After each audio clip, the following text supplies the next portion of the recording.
কোনো ধূলিঝড়ের দৃশ্য নয় এটি। শনিবার গাজা উপত্যকার খান ইউনিসের মাওয়াসি শরণার্থী শিবিরে ইসরায়েলি বিমান হামলার পরের দৃশ্য এটি।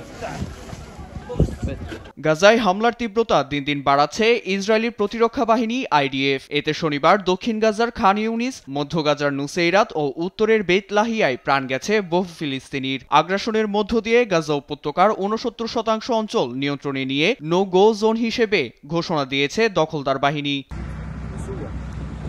এ পরিস্থিতিতে সশস্ত্র গোষ্ঠী হামাসের উপর চাপ বাড়াতে IDF-কে হামলার তীব্রতা বাড়ানোর নির্দেশ দিয়েছেন ইসরায়েলি প্রধানমন্ত্রী নেতানিয়াহু। শনিবার মধ্যরাতে টেলিভিশন বার্তায় তিনি বলেন, ইসরায়েলের অস্তিত্ব রক্ষায় যুদ্ধ ছাড়া উপায় ছিল না। צה"ל להגיב בתקיפות ולהגביר עוד יותר את הלחץ על חמאס। আমি IDF-কে হামলার তীব্রতা বাড়াতে বলেছি। যুদ্ধ ছাড়া আমাদের উপায় নেই। এই ক্রান্তি লগ্নে পিছু হটা অসম্ভব। চাপের মুখে যুদ্ধ বন্ধ করলে আমরা রাফায় ঢুকতে পারতাম না। বিপার অপারেশন পরিচালক ফিলাডেলফিয়ার নিয়ন্ত্রণ নেওয়া এসবের কিছুই সম্ভব হতো না। সিনওয়ার, দাভ, হানিয়া, নাসেরকে পরাস্ত করে হামাসকে দমানো সম্ভব হতো না। ভয় নিয়ে বেঁচে থাকতে হতো। আমরা ইসরায়েলের নিরাপত্তা নিশ্চিত করতে চাই।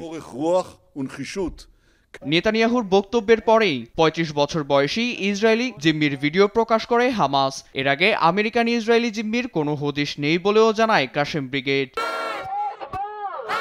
নেতানিয়াহুর বক্তব্য ও জিম্মিদের পরিস্থিতি নিয়ে উদ্বিগ্ন ইসরায়েল। শনিবার 59 ইসরায়েলি জিম্মির মুক্তি নিশ্চিত করতে তেল আবিবের মাজরে বিক্ষোভ করেন ইসরায়েলিরা। স্লোগান দিয়ে নেতানিয়াহুকে জবাবদিহির আওতায় আনার দাবি জানান তারা। এমনকি নিরীহ ফিলিস্তিনিদের পক্ষেও সংহতি জানান ইসরায়েলিরা। আমরা ফিলিস্তিনিদের জন্য উদ্বিগ্ন। আমরা জানি সেখানে অনেক নিরীহ মানুষের প্রাণ গেছে। আমরা আমাদের সৈন্যদের জীবন নিয়েও চিন্তিত। আমরা চাই না আর রক্ত ঝরুক। প্রতিশোধ নয়, আমরা একসঙ্গে বাঁচতে চাই। সে সময় বিক্ষোভকারীদের উপর চড়াও হয় ইসরায়েলি আইনশৃঙ্খলা রক্ষাকারী বাহিনী। সব বাধা উপেক্ষা করেই নিজেদের দাবি আদায়ে গভীর রাত পর্যন্ত রাস্তায় অবস্থান নেন বিক্ষোভকারীরা। নীরব দাস, নিউজ ডেস্ক, দেশ টিভি।